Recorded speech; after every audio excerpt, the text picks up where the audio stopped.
November 1944, the Côte d'Azur, France.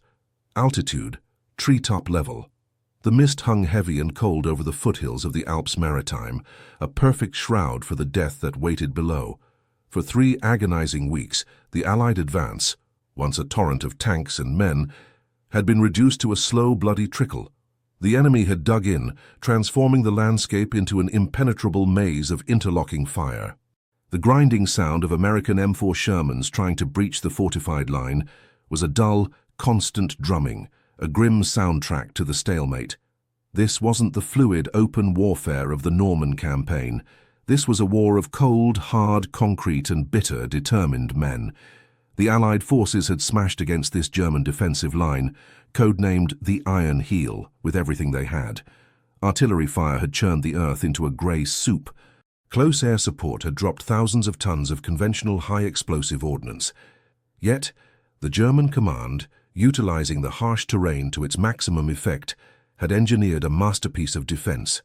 Every pillbox, every fortified observation post, every machine gun nest was mutually supportive, defying conventional assault.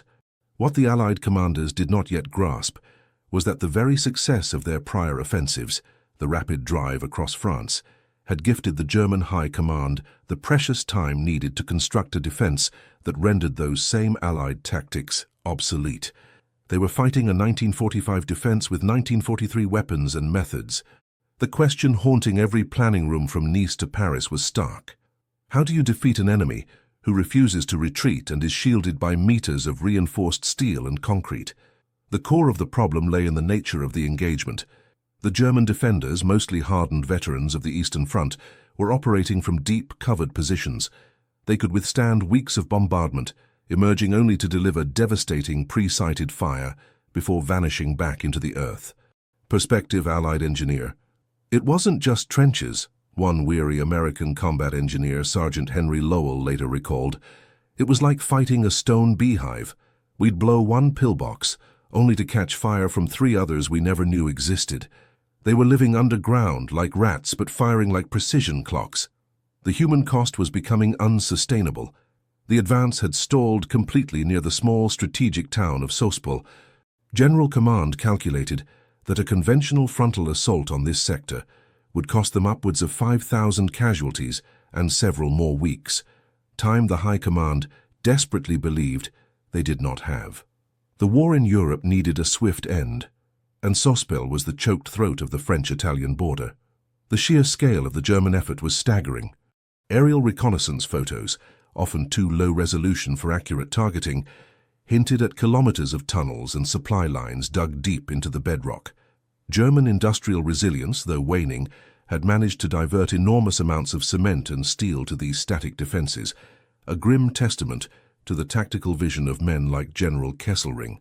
It was amidst this despair, this realization, that the enemy's will to resist was perfectly matched by the means to resist, that the name of a new weapon began to circulate in hushed, highly classified tones.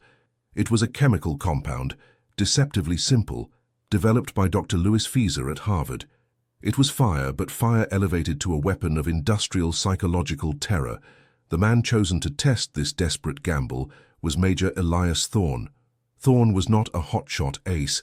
He was a utility pilot, a man of cold precision, with the necessary blend of recklessness and discipline required for experimental ordnance testing. He flew the Republic P-47 Thunderbolt, a massive, rugged aircraft, derided by some as the flying milk bottle, yet loved by those who relied on its ability to absorb punishment. It was a brute, and it was about to carry a brutal payload. The P-47, designed for high-altitude escort, possessed a robust airframe, capable of carrying a massive payload, far exceeding that of its lighter counterparts. Its Pratt & Whitney R2800 double Wasp engine, a roaring monster of 2,000 horsepower, promised a high-speed exit after the low-level drop. It was the perfect, dependable workhorse for a mission where failure meant incineration. The weapon itself remained a mystery, even to the ground crews handling it. They only saw the canisters. 3 aluminum tanks, oddly shaped and painted a discreet matte grey. They were designated M47, the purpose of which remained locked away inside the general's safe. The official explanation was, enhanced demolition charge. But within the inner circle, the word had begun to echo like a warning. Napalm. The stage was set, a determined, seemingly unbreakable defense on one side, and a secret, terrifying weapon carried by a single, desperate pilot on the other. The fate of the offensive, and perhaps the tactical doctrine of the entire war, depended on whether Thorn could deliver this concoction of gasoline and gels. The irony was palpable. The Allies, stuck in a costly, attritional war, were about to unleash a weapon that would shatter defenses not with kinetic force, but with searing, suffocating heat. If the struggle against overwhelming odds and the desperate invention of war intrigue you, hit the subscribe button now. We will continue to dissect the fine line between genius and madness on the battlefield, revealing the stories that reshape history. Major Elias Thorn watched the ground crew attach the M47 canisters under the wings of his Thunderbolt, his face etched with concern. He was looking not at the bombs, but at their payload's potential. He had seen the films, the horrifying, sterile test footage from the secluded American desert. This was not high explosive. This was not shrapnel. This was the liquid hellfire of petroleum and aluminum soap. Prospective American pilot Major Elias Thorn. They called it sticky fire. We were told it would burn concrete, burn rock. I just thought, what happens when it gets on a man? They didn't have an answer for that. Or maybe they did, and they weren't telling me. The core technological challenge that napalm was designed to solve was simple: persistence. Conventional gasoline bombs, petrol bombs, burned quickly and splashily, dissipating their heat almost instantly, unable to sustain the high temperatures needed to breach fortifications or psychologically break defenders. The German bunkers were designed to withstand these brief bursts of heat and concussive force. Napalm, an acronym derived from the names of two thickening agents, naphthenic and palmitic acids, was a revolutionary concept. By turning ordinary gasoline into a viscous gel, the resulting fuel clung to surfaces, vertical, horizontal, and even overhead, and burned with a terrifying, sustained intensity for minutes on end.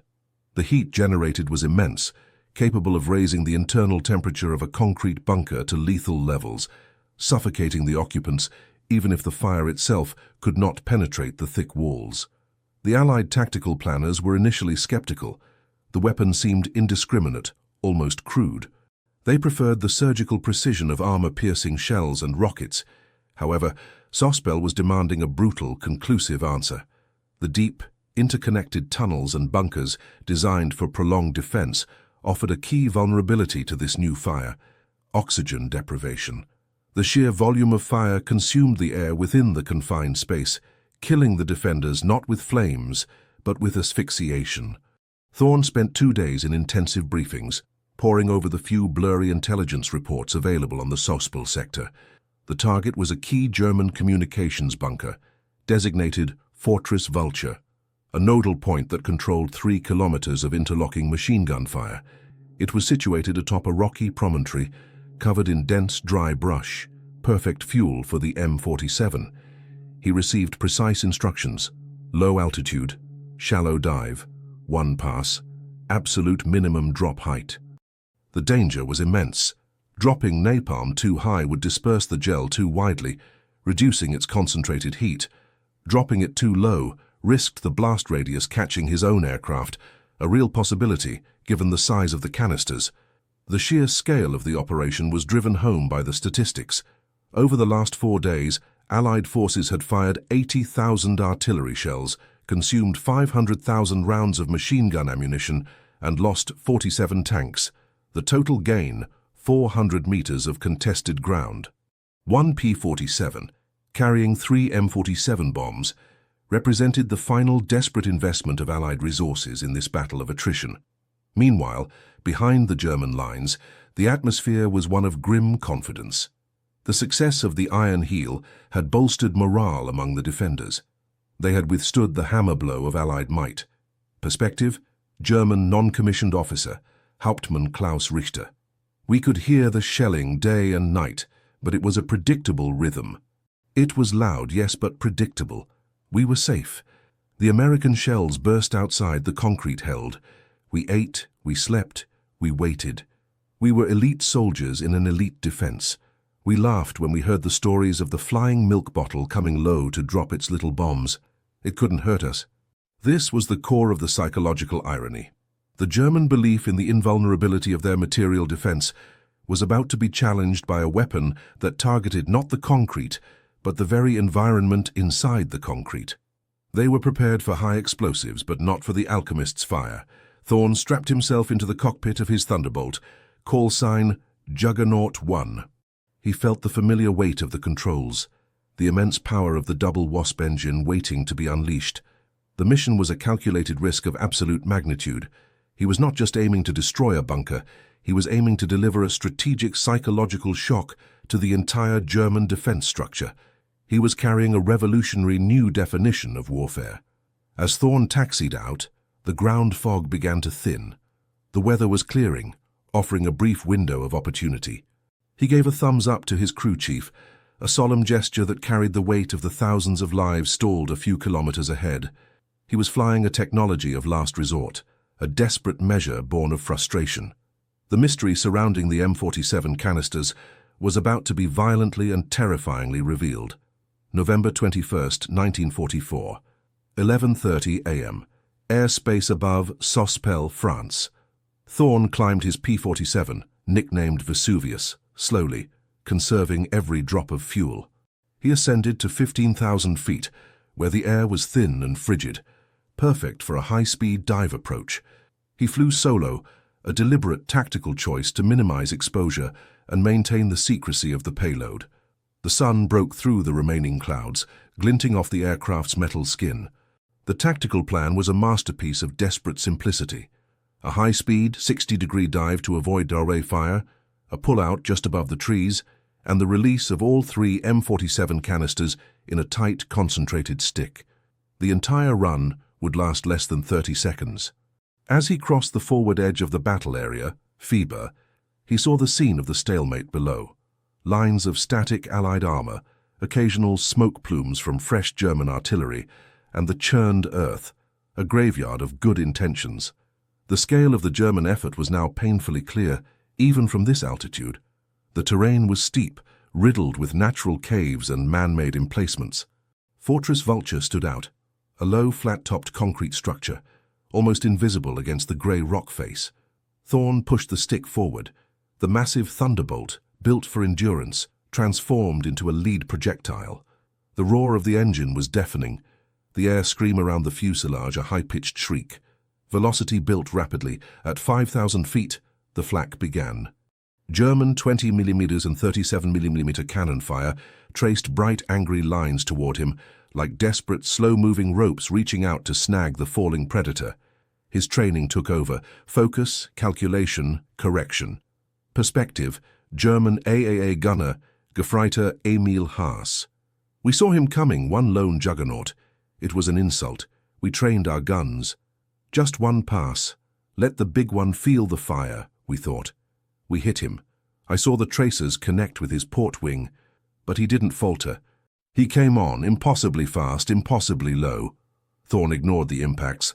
The P-47 could take it. His altimeter spun wildly, 800 feet, 500 feet. He held the crosshairs steady on the top of the bunker. The speed was blurring his vision. He had to drop the bombs while still diving, to ensure they traveled forward and landed in a concentrated pattern on the bunker and the thick brush surrounding its entrance slits. Now! He punched the pickle button. Thunk, thunk, thunk. 3 heavy releases. Then the violent pullout. The G-forces crushed him deep into his seat, vision tunneling. He clawed the plane back up, passing so close to the treetops that he felt the turbulence of the leaves. He looked back. What he saw was unlike any explosion he had ever witnessed. It wasn't the sharp, concussive crack-crack of high explosive. First, there was a bright, white-orange flash, then the black smoke. But the fire didn't just flash and die, it bloomed. The sticky fuel, covering the concrete top, the embrasures, and the dry vegetation around the entrance, adhered instantly. It flowed into the ventilation shafts, and perhaps most terrifyingly, it simply stayed and burned. The fire was intense, sustained, and absolute. It was a solid, liquid inferno. Perspective, Allied forward observer, Lieutenant Charles Day. We saw the dive, we saw the drop, then we saw the fire. It wasn't an explosion, it was a conflagration. A pillar of searing heat that just sat there. The brush around the bunker became instantaneous charcoal, but the worst part was the noise. The flames made a deep, roaring sound, like 1,000 furnaces all opened at once, and the smoke, thick, oily, suffocating black smoke. Inside Fortress Vulture, the impact was not initially fatal, but immediately psychological. The concussion was minor, but the heat transfer through the concrete was rapid and terrifying. The air became instantly hot and thick. Perspective. German NCO Hauptmann Klaus Richter. The room filled not with dust, but with heat. A terrible heavy heat that choked the lungs. It smelled like burning oil and soap, acrid and metallic. Men began to tear at their collars. Then the light began to fade. The fire was consuming every bit of oxygen we had. It didn't need to break the wall. It was stealing the very air we breathed. For the defenders, the suddenness and nature of the attack, fire that wouldn't die, smoke that suffocated, shattered their belief in the fortress. Their engineering had defeated the shell. Their engineering could not defeat the environment. The terror of being incinerated alive in an airtight tomb began to set in. The irony was complete. Their strength, the thick concrete, had become their greatest weakness, trapping them with the slow burning death of the napalm. Thorne banked his thunderbolt, heading back to base. He looked down one last time. From his vantage point, Fortress Vulture was no longer a military installation. It was a pyre, and the tactical stalemate had been violently broken. Within 30 minutes of Thorne's strike, the effect on the front line was seismic. Where days of shelling had produced only silence, now there was a frantic, desperate radio chatter from the German side. The sudden, intense fire and the subsequent realization of its effect had created a deep psychological fissure in the German defense.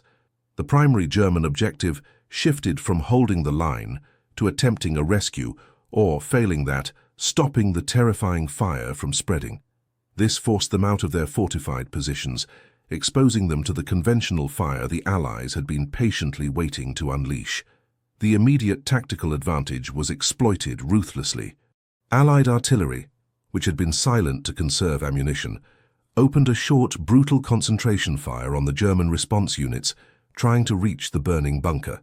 The German defensive command structure, centralized around Fortress Vulture, was instantly neutralized, plunging 3 kilometers of the Iron Heel line into confusion. Within 2 hours, Allied infantry advanced into the sector, not meeting the organized resistance they had braced for, but encountering pockets of disoriented, smoke-choked defenders. Some German soldiers were found in adjacent bunkers, their eyes wide with terror, having heard the agonizing screams of their comrades and experiencing the intense, suffocating heat through the connecting tunnels. Perspective. Allied infantryman, Corporal David Jones. It was eerie. We'd been told to expect a massacre. Instead, we found men coughing, vomiting, or simply huddled in corners, clutching their gas masks. They weren't fighting. They were defeated by the smell of the place, by the heat, by the knowledge of what had happened to the men in Vulture. We hadn't broken their body, we had broken their will. The human cost of this technological leap was immediate and brutal.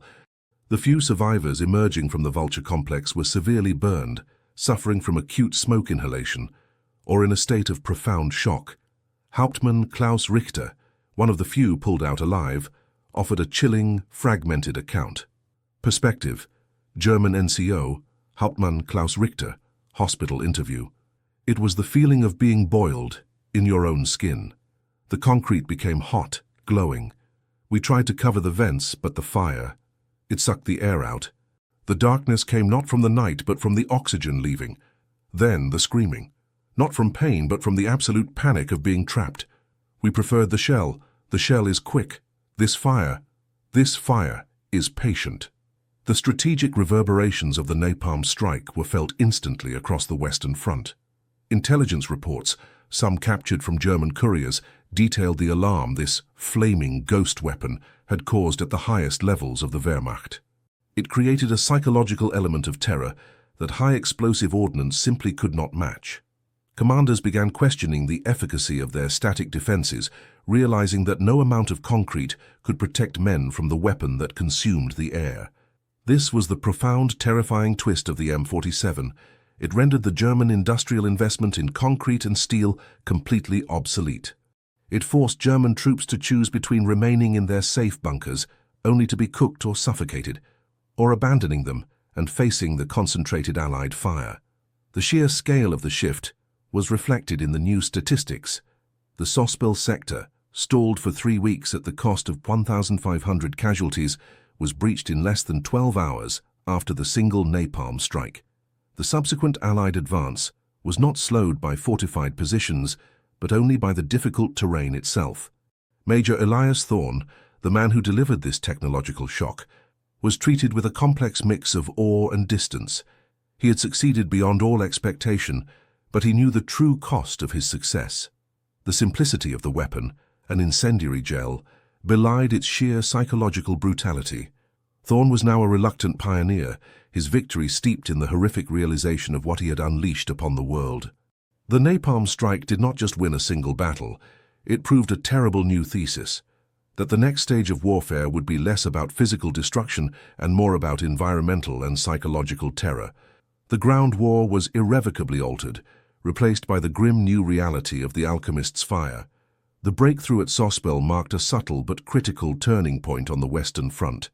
The Germans, suddenly aware that their carefully constructed defensive lines were vulnerable to a sustained, indiscriminate fire that suffocated rather than exploded, began to adapt. They dispersed command structures, abandoned deep fortifications in favor of camouflaged field defenses, and crucially, they lost the confidence that had sustained them through the long, bloody months. The fear of the flaming ghost did as much damage as the fire itself. The weapon, officially designated the napalm bomb, was immediately put into mass production. The statistics of its use in the subsequent months are staggering, moving from the isolated experimental drop by Thorn to standard ordnance. From the winter of 1944 to the end of the war, thousands of M47 canisters were deployed, forever changing the tactical landscape of urban and entrenched warfare. The legacy of the P-47 Thunderbolt and its pilot, Elias Thorn, is complex. The Thunderbolt cemented its reputation as the ultimate ground attack fighter, capable of delivering immense payloads and absorbing heavy damage. But Thorn, elevated to a hero for the Sospel strike, carried the weight of the pioneering decision. He never flew an incendiary mission again, transferring to transport duty shortly after. He received a Distinguished Flying Cross, but often spoke of the silence that followed the fire, a silence more terrifying than any explosion. Perspective, historian, military strategist. The Sospel strike was the moment technology overcame engineering. Hitler's command invested heavily in static defense, the West Wall, the coastal fortifications. Napalm showed that the defensive advantages of concrete could be inverted. It was a strategy of despair that yielded a weapon of absolute terror, a weapon that fundamentally targeted the defender's will to remain in place. The technology, born of necessity in the face of a desperate stalemate, was a genie that could not be put back in the bottle. Post-war, napalm became a staple of modern arsenals, its use defining conflicts for decades to come, from Korea to Vietnam. The scientific collaboration at Harvard that yielded the sticky compound ensured its continued development, proving the dark irony that some of the greatest scientific breakthroughs are driven by the most desperate military needs. The adventure, suspense, and mystery of the Sospel operation eventually became historical record, but the moral questions surrounding the use of such an indiscriminate weapon remain. Was the rapid advance and the saving of thousands of Allied lives worth the horrific, fiery end of the men in Fortress Vulture? Strategically, the answer was a resounding yes. Morally and emotionally, the legacy remains clouded in the smoke of the burning concrete. The single decisive act of Major Thorn, the crazy choice to fly a massive, unwieldy Thunderbolt to treetop level to drop an experimental bomb of fire, not only broke the iron heel, but forever transformed the reality of the battlefield. The protracted, brutal siege warfare was over. Modern conflicts would now be defined by the search for the next, equally devastating technological leap. The Thunderbolt's engine, the roaring monster that pulled Thorn from the fire, represented the unstoppable industrial might of the Allies. But the contents of the M47 canisters represented something darker, the willingness to embrace a new, terrifying level of warfighting to achieve victory. The story of the Flaming Ghost is the story of how war, in its most desperate moments, inspires the most terrifying invention. It is the story of a gamble that paid off, but whose ledger of costs, human and ethical, continues to be debated today. The trenches of Sospel are now quiet, the concrete bunkers overgrown with vines and brush. They stand as silent monuments to a defense that technology rendered useless, and to the pilot whose desperate act brought the alchemist's fire to the battlefield. The lesson of the Iron Heel remains clear.